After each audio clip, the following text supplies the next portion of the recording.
So welcome to the Showgirl Connection. I'm your host, Luann, and this is my first episode remotely. But I know I'm in good hands with John behind the camera, right? Okay, yay, John! And give me a hand. Yeah, already the hand jokes are starting.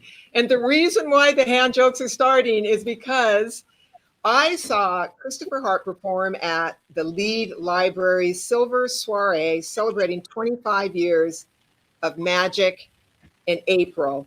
And Christopher Hart was there. And I'm just going to read the program description to you. So the program description said, renowned magician and actor Christopher Hart, best known for his iconic portrayal of Thing in The Addams Family and Addams Family Values, will serve as the evening's keynote performer. Well, wow. And he was great. And then Chris mentioned he was in a specialty act in the Folies Bergère at the Tropicana Hotel here in Las Vegas. And I wasn't surprised, but I wasn't, because so many of the entertainers from that era continue to do just great things. And I thought, I need to get him on the Showgirl Connection. And so I'm so pleased to introduce to you Christopher Hart. Welcome to the show. Hey. I'm happy to be here. Thank you for having me on your show. I'm very with him. What? I said I'm excited. I'm excited to be here with you. I'm so glad you're here. And we can talk about almost anything you want to talk about, but can you just first tell us about that connection to Vegas and you being a specialty act in the Folies Bergère at the Tropicana Hotel, which is no longer here. They're building the stadium. Yeah. Right. Sadly, it was very, when I saw the news here, and I live in Los Angeles here, Burbank, I saw the news of imploding. It was very sad for me because it was such an impactful milestone in my life. But when I was younger, I dreamed of being in Las Vegas. I wanted to have an act. Everybody worked on their 10-minute act so they could be in a review show in one of these shows in Las Vegas. And that was my dream, and that's my aspiration. And I felt I had finally achieved it when I got to fill in for Lance Burton when he'd go on his 2-week vacations, and he would have me come in.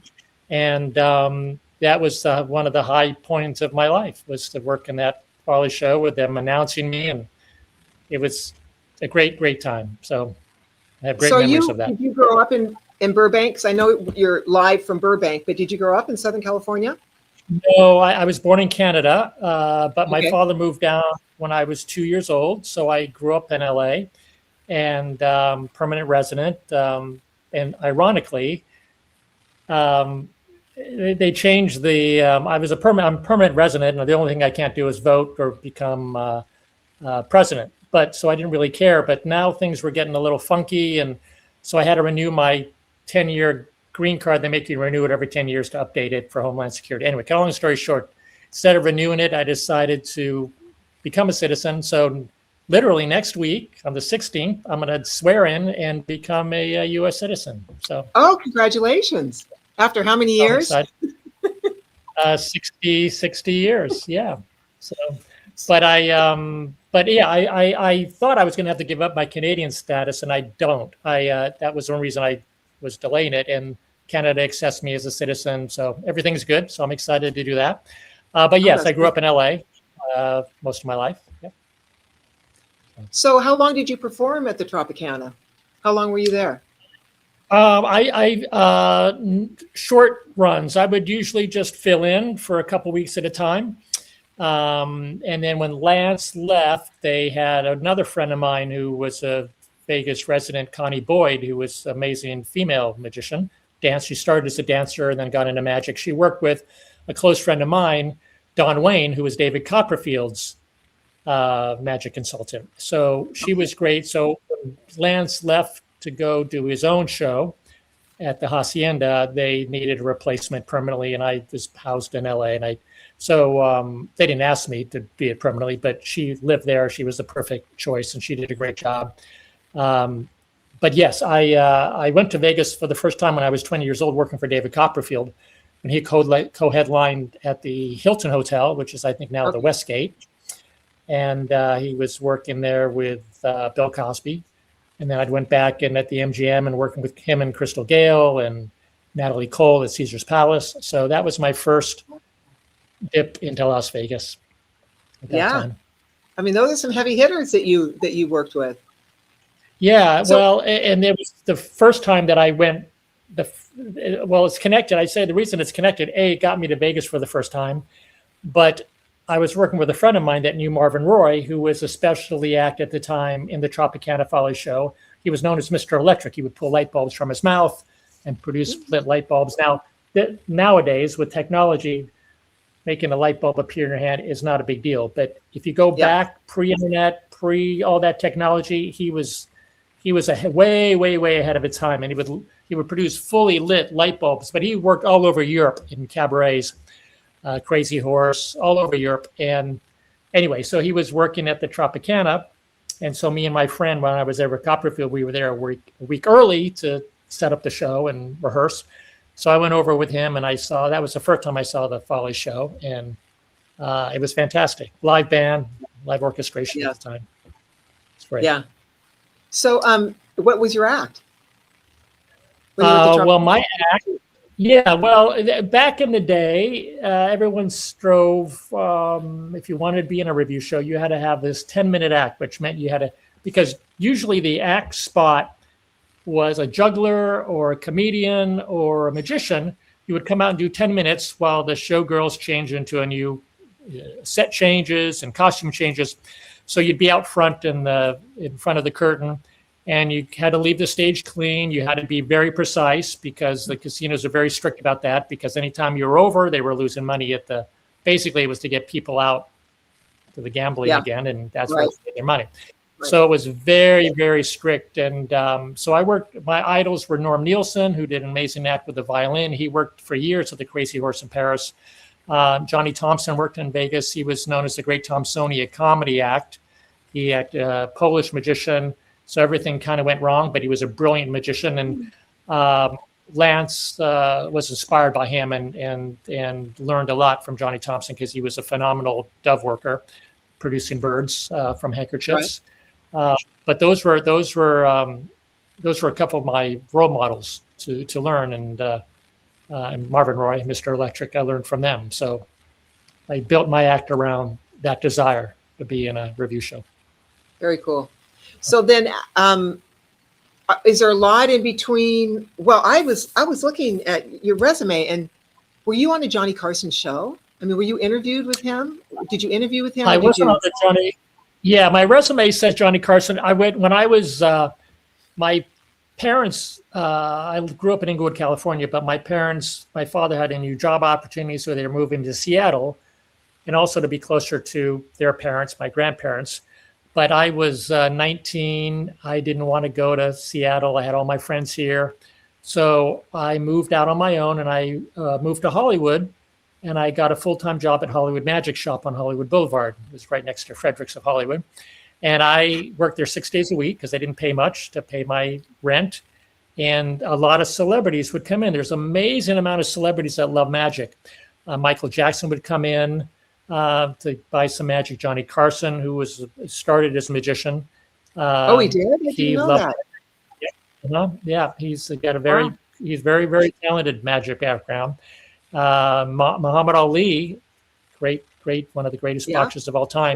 He loved magic. It made him happy. He would come in there and he would buy tricks. Now, it was challenging for him because he didn't have he was a great boxer, but his dexterity wasn't the greatest. So we'd have to kind of show him there's a few things that could work for him. And then it would only took about 15 minutes before word on the street got out, and then the store was flooded. And you'd have to Mike Jackson. Yeah. So, but it's interesting that magic, just their love of magic and mystery, regardless of your celebrity status, appeal to them. So, so I was sadly one of the goals I missed by that much to get on the Johnny Carson show. I used to watch that religiously, and every time there was a specialty act, of course, I'd watch it. And I used to work at Comedy Magic Club down in Hermosa Beach, a pretty famous comedy club. And one day, the owner said, "Oh, I think you're ready to be on the Tonight Show. I'm going to have Jim McCulley. He comes here regularly to scout talent." I go, "Oh, that would be great."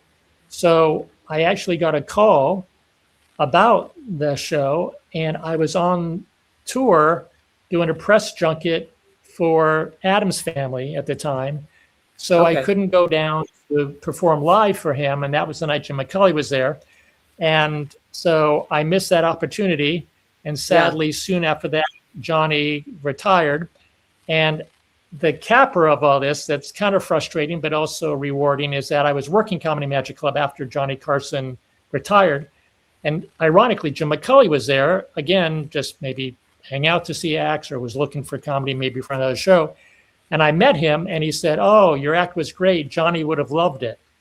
So at least it meant for me that I probably could have been on the show, but the stars didn't align perfectly. Yeah. But so certainly an being Thing on Addams Family aligned. And how did that? I mean, how did you get that audition? Well, that's another. It's interesting how life just unfolds in a way that you can't control. Yes, you have to have dreams and desires that you go after, but then the universe will conspire to bring you what you want if you just commit. So to get to your answer, I was doing my first, actually my first review show was at Harris Bay Cabaret in Atlantic City for a summer. So I was working there doing my act, and there was another person in the show helping a friend, the illusionist friend of mine who was on the show, closing the show, and this guy was helping him, and I was friends with him, and but he was just a magic enthusiast, and but cut a long story short, he later became an agent, and he remembered me, and we were friends, and so he said, "Hey, I'm an agent. They're looking for a hand for this movie." So they looked at mimes and puppeteers, musicians, anybody that worked with their hands a lot. They looked at, but they couldn't find anybody. And they thought, well, let's look at magicians who have sleight of hand skills. So I went in the audition, and they liked what I did. They gave me a call back, and they wanted to see my hand have different emotions this time. And I took a video camera, and I looked at different ways I could walk and crawl, because I'll tell you the challenge with a hand. I feel like I know everything about handwork. If you look at any Disney cartoon animated, like Cars or Beauty and the Beast, the inanimate object, whether it's a car or a candlestick, at some point they have eyes that open up, and that's the mirrors to the soul. That's, you connect to the person through their eyes. So the challenge with a hand is it has no eyes. So I could only do it by interesting ways my hand could move. So I looked at another person I admired, Charlie Chaplin, and he would skid around a corner in a comedic way, or bounce into a wall, or a happy little dog, or a creepy spider. So I would connect. You look like you have really long fingers. You look like you have long fingers too. Yeah, that's one thing they like. Well, I will tell you, interesting. That's an interesting question too, because there was a piano in my house growing up, and I used to just play around with it, but I never took lessons. And then when I was in college, I took a class, but it was a bunch of other students in there, and they were moving so slowly through the class, it just became frustrating for me. So I dropped out. So it's my dream, maybe at one point when I officially retire, and I'll learn to play piano, because and I took a year of classical guitar. I took guitar for a year. I couldn't play now if my life depended on it. But I focused all my energy into magic as much as I love music. But I use music in my act. I have a musical act, so I can travel around the world. I work silent for the most part for years. I worked this 10-minute act. When Vegas started to change and review shows started going away, fortunately, the 10-minute act format was still bookable in Europe. So I could go to China, where they didn't understand, I didn't have to speak, or Japan. I had 3-month contracts numerous times in Japan. So Spain, Germany, France, I would travel around, and I worked all to music. So magic It's a universal language, actually. So I didn't mean to interrupt you because you're talking about how you're going to create your personality with your fingers. So Oh, continue. well, yeah. It's just, I mean, because if you look, the script would just say, thing runs to the door, thing scampers across the street. There wasn't really much. I don't have dialogue, right? So I thought, but I knew from watching, I used to love watching the black and white television series with John Astin and Callan Jones. And so I knew in my head that the thing was a personality. It had to convey emotion. And the motion picture, for the first time, they took thing that would just appear out of a box and they freed it to run around anywhere. So my goal, so it wouldn't get boring, is to find as many interesting ways for my hand to do something just through the movement. And so the director would come up to me after watching what's called the dailies, where they watch the stuff they filmed the day before. And he said, I had them laughing, or they really loved. And they started actually adding more scenes for me because they saw that it looked like a great special effect that actually would have benefits in the movie for the viewer. Like it was amazing what the hand was looking like. So they added actually much more for me to do. That's very cool. I was looking at, like, they were just, how did they, this with the special effects, how did they just show your hand running around? Yeah. Well, a lot of people think it's CGI and computer generated image, and it's not. I shot everything I shot with the other actors. So with Raul Julia, when I'm arm wrestling with him or playing chess, I'm actually in the scene. So what they do is they have advanced technology now, but there's a lot of things that I used called a motion control camera. So if you imagine this, that usually a camera is locked off. So I would film me doing whatever, and I would step out and they would film it again. So they have an empty background. And then when they erase my body frame by frame, they have the other film to fill it in. So it's like filling in a jigsaw puzzle. So that's a very crude explanation for it. And I didn't have to do that work, but I would watch the special effects guys as they explained it to me. And so I would know how to give them what they want when I shot it. But everything I did, I had to do twice.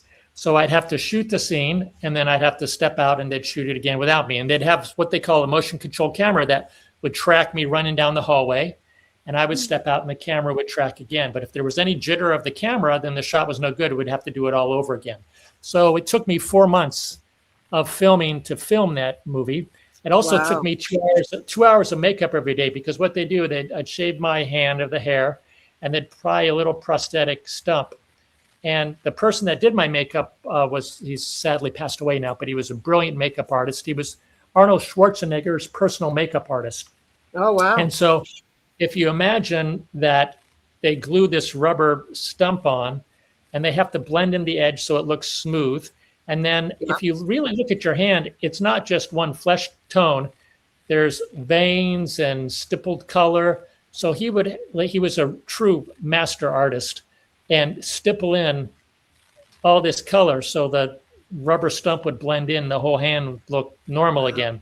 But that took 2 hours of where I'd go to this makeup chair and sit there. And if you look at other movies, any of the, mine was simple compared to some of the movies where they're applying prosthetics to the face that can take 4 hours of time to do that. That was one piece, and that took 2 hours. So, but I learned a lot. He was a brilliant makeup artist and taught me about film and how to act on the set. I learned. It was like going to school to learn. Very cool. Yeah. Hey, well, we need to take a quick commercial break, but don't go away. We're going to be back, and we're going to continue to talk to Christopher about his career as an entertainer and magician. The Showgirl Legacy Foundation is a 501c3 nonprofit dedicated to preserving the historic significance of the iconic showgirl as a performing artist. We achieve this through curriculum-based educational programs in partnership with the Las Vegas Academy of the Arts. The program includes a panel of entertainers and showgirls modeling authentic costumes for the visual arts students to paint. The students submit their artwork to the Showgirl Art Competition that becomes the annual Showgirl Art and Costume Exhibit. The foundation also represents guest speakers They give historical presentations about the Las Vegas Stage Show spectaculars and their personal experiences. The speaker brings authentic show costumes for photo ops and tailors their presentations for conferences, conventions, luncheons, museums, and other venues. Learn more about us at showgirllegacy.org and castandcrewreunion.com. For questions, email us at info@showgirllegacy.org. Hey, so we're back. I'm talking to Christopher, and we forgot to ask you when did you get interested in magic, or how did you get interested in magic? Everybody gets into it differently. For me, yeah, everybody gets in different into magic. Some start with a magic set. I remember seeing, I think, a magician on TV, and that inspired me. And then I remember going to the library and getting a book. But it didn't really keep me. I didn't know what to do after that. I read some tricks in there, and I tried to do coin collecting and stamp collecting, but I got really bored with that. So magic still stuck with me. And a friend of mine who was 13 years old, I was 13 at the time, he discovered a magic club in Hollywood. Yeah. And it was sponsored by the Society of American Magicians. And so I went to this magic club. I had to audition to do a trick, and it was other kids my age, and they had adults who were magicians that were mentors for this. And it was held at the on Sunset and Vine at the Home Savings and Loan Building at the time. They had a basement. Now, back in the day, I was actually a radio station apparently, and I remember seeing the station where they would do a lot of famous radio shows down there before it came out Savings and Loan. But they were able to utilize the basement. They made it into a magic museum. And they had a little stage and a library that we could borrow books from. So that changed my life. There was steps. Yeah. You start off as a sorcerer's apprentice, and you had to make a magic table, and then you'd become a sorcerer, and then you had to do a little magic test, and then you kept moving up until the final tier was magician. Yeah. And we would do live shows to raise money, and then we would take the money, buy tickets to see shows. There was something called the It's Magic Show, which was sponsored by Milt Larson, who founded the Magic Castle in Hollywood. So I would go as a youth to see these amazing, he would fly in and book magicians from around the world. And to go back full circle to other things we talked about, is they brought in Lance Burton to perform on the It's Magic Show. And to promote the show, they put him on the Tonight Show, and he was so successful, that's what then gave him exposure to get booked at the Tropicana Hotel in Las Vegas. So it's all very interconnected. And so I later became a junior magician at the Magic Castle for those under 13 to 20. Wow. And then I became a regular member of the Magic Castle, and then I became a performer. And then in the last, it was started 8 years ago, I just termed out, but I was a trustee of the Magic Castle. They have a board of directors, which handles the business, and they have a board of trustees, which is the magicians, 7 magicians, professional magicians that guide the magic. And so one of my tasks was to oversee the junior program.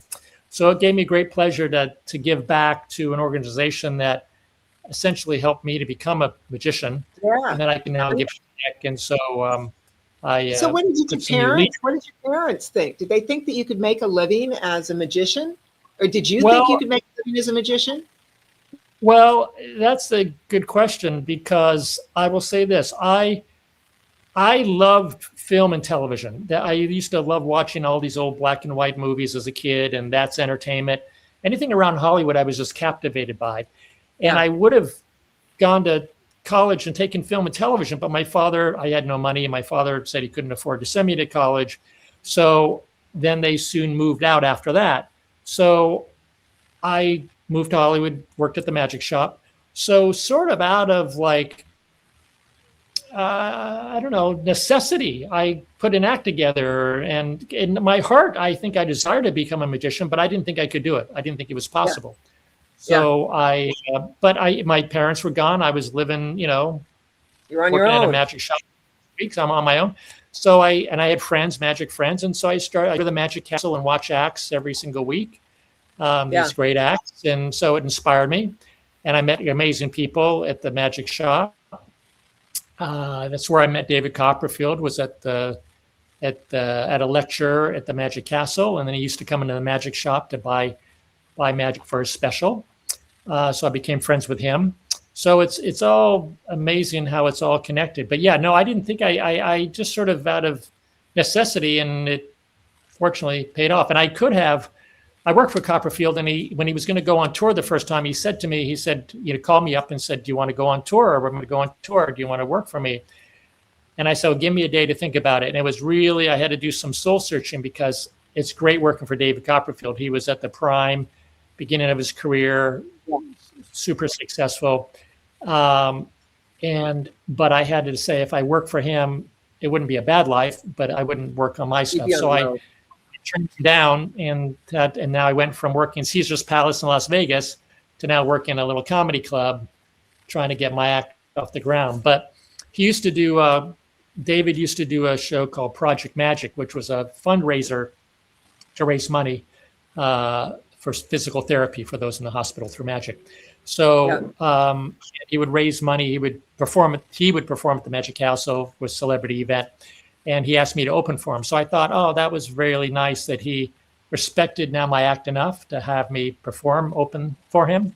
So that meant a lot to me. And I saw him recently in Las Vegas, and he's still, to me, probably he's one of the all-time. There were people before him that were influential into magic, moving Mark Wilson's and Doug Haynes, but David moved it to another point as well. So he's really he's a workaholic. I can't ever compete with him. There's something in his genes that drives him. I know like Penn and Teller are still here, and Shin Lim is on the strip. I mean, so what's it like, you think, for new magicians coming out? Is it easier or harder to be a magician than it was back in the day? Are there more opportunities, less opportunities? I know Penn and Teller has their show, and people are always looking for different magic. I think it's both, because I hate to say that I'm actually kind of an older guy now, because I was around before VHS machines were around. And so magic, you would just share ideas between friends or write letters. Then when VHS machines came out, we could videotape acts, and I'd videotape magicians on the Tonight Show. And then I would send them to my friends in Japan, and they would send me a Japanese special. So information would travel that way. But now with YouTube, information travels so far and so fast, instantly. So like the junior program, the level of skill in these 13-year-olds is so amazing, because they have access to information. That's fantastic. It's also different because, like Shin Lim, he got famous from America's Got Talent, and he's mainly a close-up magician, but now with video cameras, they project it onto a screen. Back in my day, you had to be able to entertain 1,500 people in a theater and be visual enough to do that. But yeah, I used to go to Vegas. Go ahead. Are you still performing? Are you still active and performing? Yeah. I'm at the Magic in a week, 2 weeks. I'm performing at the Magic Castle. Okay, so the Magic Castle's back up and running, right? Because somebody said there was a fire. It hasn't closed. It's always been good. The only time it was during COVID. But the owner is a magician, hobbyist magician, and he created a game. He had a gaming company out of Texas, and sold that and made a lot of money. And the castle became available. The Tom Glover is the one that owned the building, along with Yamashiro's and that whole hill. And he passed in the Tom Glover Jr., and then he was getting older, I think wanted to retire. And so the kids weren't as interested in maintaining this property, because they didn't really have that much interest in, I think, magic, I'm assuming.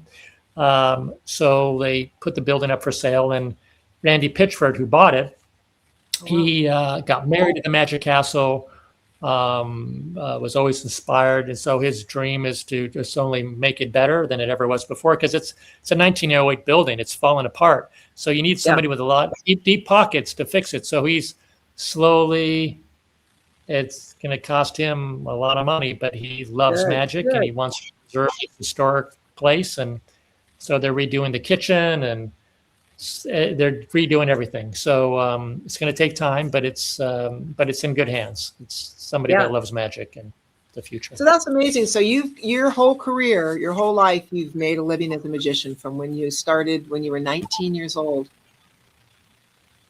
Yeah, I didn't think about it till now, but the only other job I had once I moved to Hollywood and became working in the magic shop, I haven't looked back. I had my first job. I had a paper route. Ironically, I worked in a cemetery. My father worked in a cemetery for years, and I worked one summer as you say a grave digger, but which is ironic because my uncle used to call me Lurch because I was tall and thin and cocky. So then to be work in a cemetery, then have my uncle call me Lurch, and to be in the Addams family where there's a Lurch character, everything's almost meant the unfolding, and I just have to trust. Even meeting you, like it's amazing. I didn't know you until I, shows.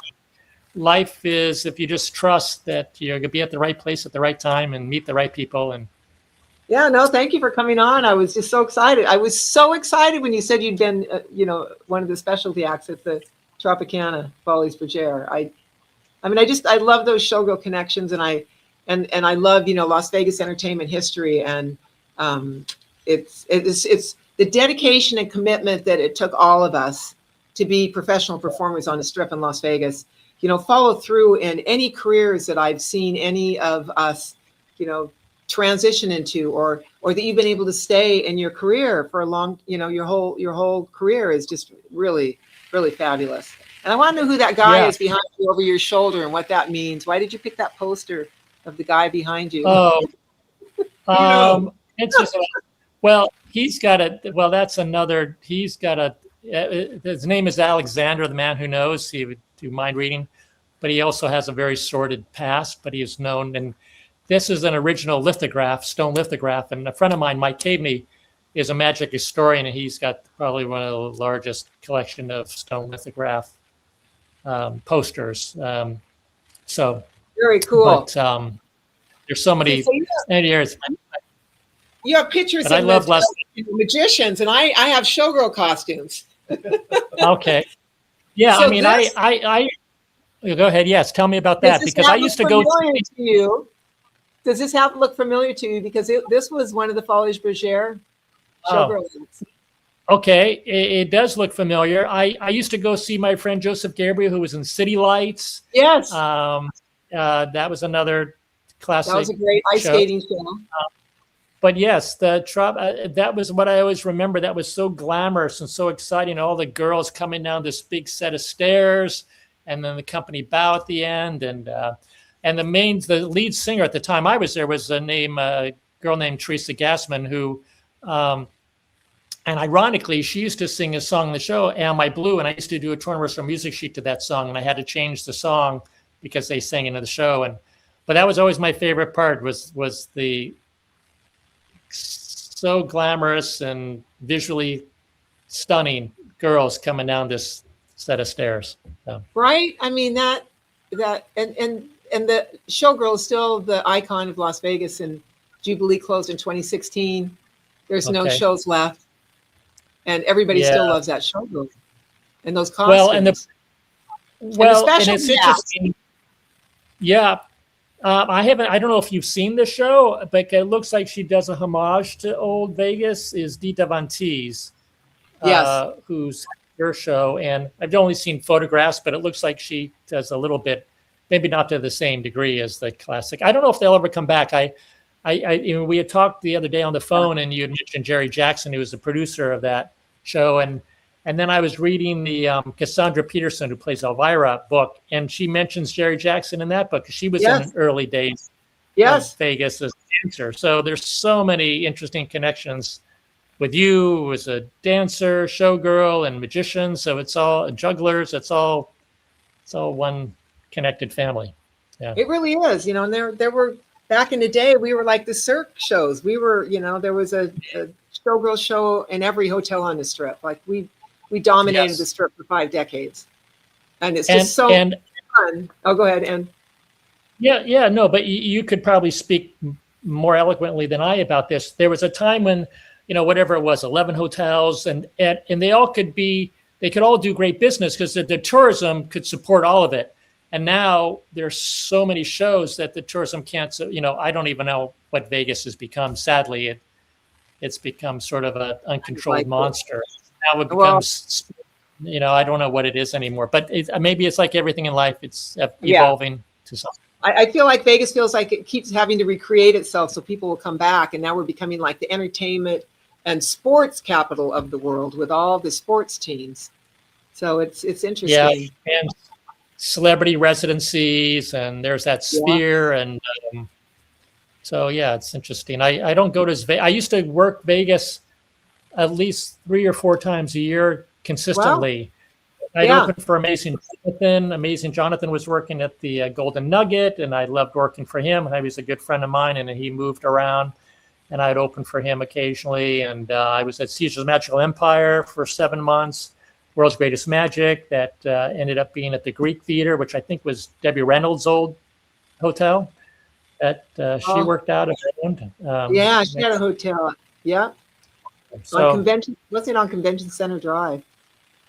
Yeah. Okay. So I have a lot of fondness and great memories of times in Vegas, Yeah. I've always been so close to moving to Las Vegas, and I don't, and I'm not sure why. I love Vegas to work. I love visiting in Vegas, but I don't know. It seems like your home is definitely in Southern California, where I think the same thing. I think, well, maybe I could move somewhere else, but it's like, where else? For me, it's my home because I've, got the Showgirl Connection and the Showgirl Legacy Foundation and all of my friends.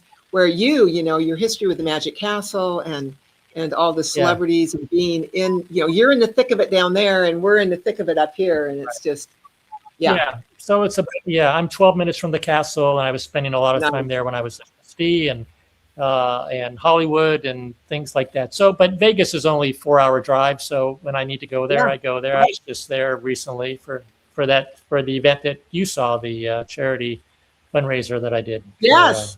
I'm so glad you were there. I'm so glad I met you.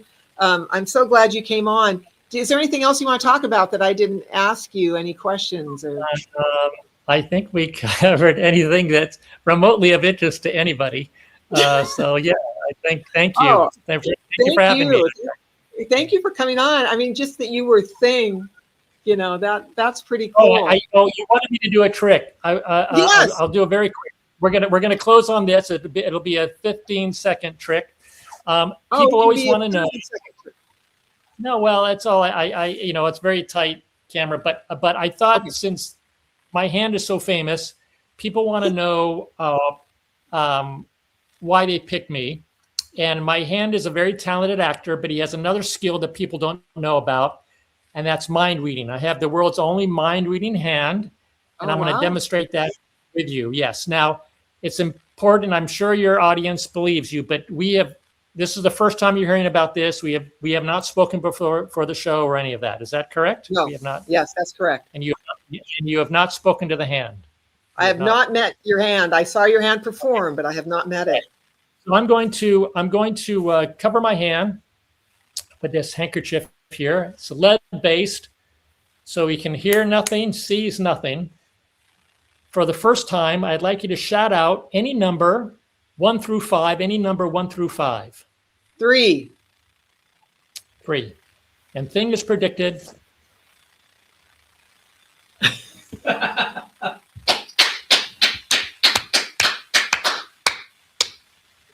All right. Thank you, Christopher. Thank Loved you having you on the show. It was really fun. All right. Yeah. Usually, if you were here, I have a hat for you, and you could put on a Showgirl hat, but you'll just have to come to Vegas to the studio here, and we'll take a picture of you in one of our Showgirl hats. We have hats for men. Yeah. All right. I will take you up on that. Where is your studio located, out of curiosity? Where are you at? Well, we're in the Northwest. How well do you know Las Vegas? Not so well anymore. John's way out in the Northwest. Okay. Where you're like at the 95. Listen, I've always been way out. You're way out there. He's like on the way to Reno. Yeah, well, that's what happens when you live in Baker. Thanks again for coming on. I loved it, and All right. So maybe it's some. I'm going to have Han back on without you. So Okay. All right. That's the deal. right. You got to talk. You got to talk to your patient. All right. Yes, and let me know. Yeah, maybe you can send me a link at some point where it's on your YouTube Absolutely. or something. We'll keep you posted. We're pre-recorded, so it might be out a couple of weeks, but we will definitely keep you posted on when the show comes. I'll try and post it or something. You got my number and I got yours. Okay. Okay. Thank you so much. Thanks, Christopher. Okay. Bye-bye.